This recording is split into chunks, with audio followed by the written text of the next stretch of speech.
വിവാഹിതയായ ഒരാള് ഈ ഭൂമിയിൽ ഏറ്റവും സ്നേഹിക്കേണ്ടത് സംശയലേശമന്യേ നിങ്ങളുടെ ജീവിത പങ്കാളിയെ ആയിരിക്കണം. കാരണം മറ്റൊരു ബന്ധത്തിലും കർത്താവ് പറഞ്ഞിട്ടില്ല ഇനി മുതൽ നിങ്ങൾ രണ്ടല്ല ഒന്നാണ്. മാതാപിതാക്കളും മക്കളും തമ്മിലുള്ള ബന്ധത്തിൽ ഇങ്ങനെ ഒരു ഫോർമുല ഇല്ല.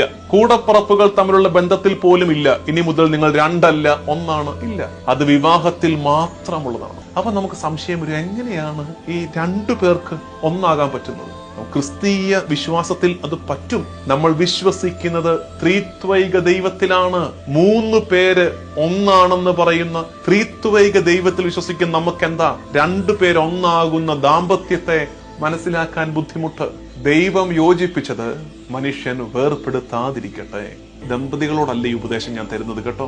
നമ്മളുടെ ഒരു അശ്രദ്ധ കൊണ്ടോ ആവശ്യമില്ലാത്തൊരു വാക്കുകൊണ്ടോ മറ്റൊരാളുടെ ദാമ്പത്യം ഉലയരുത്. പ്രത്യേകിച്ച് ഈ ഭർത്താവിന്റെ അപ്പൻ അമ്മ, ഭാര്യയുടെ അപ്പൻ അമ്മ, ഭർത്താവിന്റെ കൂടപ്പിറപ്പുകൾ, ഭാര്യയുടെ കൂടപ്പിറപ്പുകൾ, അവരൊക്കെ ശ്രദ്ധിക്കേണ്ട ഒരു കാര്യമാണ്.